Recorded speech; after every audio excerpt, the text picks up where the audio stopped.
Magandang umaga, kumusta po? Narito po ulit ang update natin para sa lagay ng ating panahon ngayong umaga po ng October 26, 2023 na kung saan sa ngayon ay nananatili po na walang anumang sama ng panahon sa loob po ng ating area of responsibility pero nananatili pa rin na may habagat na umiiral dyan po sa may Palawan at ilang bahagi po ng Kabisayaan pero posibleng mawala na rin po yan sa susunod na mga araw dahil hihilahin po yan palayo sa ating kalupaan yung bagyo na nandyan po sa kanlurang bahagi po ng ating bansa. At sasalubong na rin po ang malamig na simoy ng hanging amihan sa unang mga araw po ng Oktubre, next week na po yan. Pero may banta po ng bagyo na lalapit sa ating kalupaan sa unang linggo po ng Oktubre at ang development po nito ang ating babantayan gaya po ninyong nakikita kung matutuloy po yan o hindi. At ito naman ay pinapakita ng forecast model natin po ang ginagamit hanggang sa susunod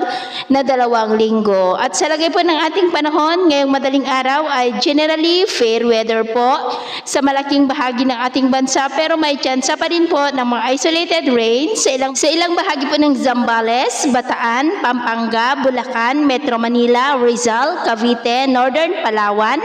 Masbate, Dumaguete, Bohol, Leyte, Surigao del Norte at Zamboanga del Sur.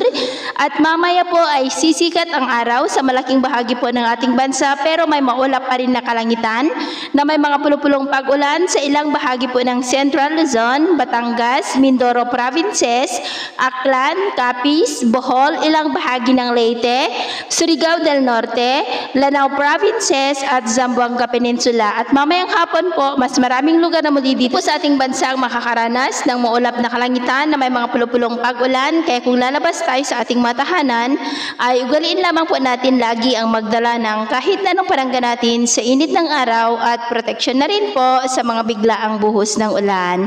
At sa atin naman pong mga baybayin, wala naman po tayong nakataas na namang gale warning signals pero iba yung pag-ingat lamang po